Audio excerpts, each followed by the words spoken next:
za Frkant u vašem društvu, vi ili Oliver Dragojević? A dobro, Oliver ima jednu žicu ovu njegovu doli, Vela Lučku. Ali jeste se vi osramotili, ne znam, jeste razbili čašu, jeste li podrignili, pustili goluba ili nešto tako? A to ima običaj Oliver, ne? Šta? O, a ruta? Ruta? Ti se da se okrenuti da zile stoma. Je. Koji? No, ali Oliveru priča kad nije ovdje s nama. Jel?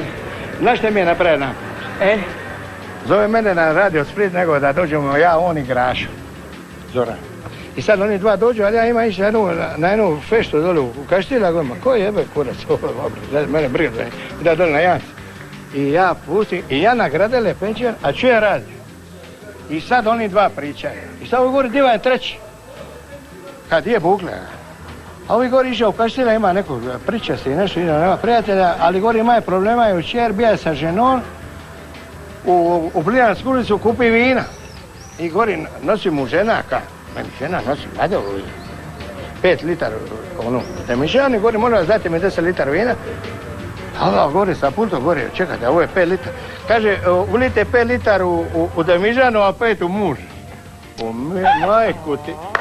Ovo meni to u veter pusi. Ne mogu vjerovati. Ne vjeruješ? Pa to su već udari, već sve pojave. Da udari. I kako ste mu vratili? Ne.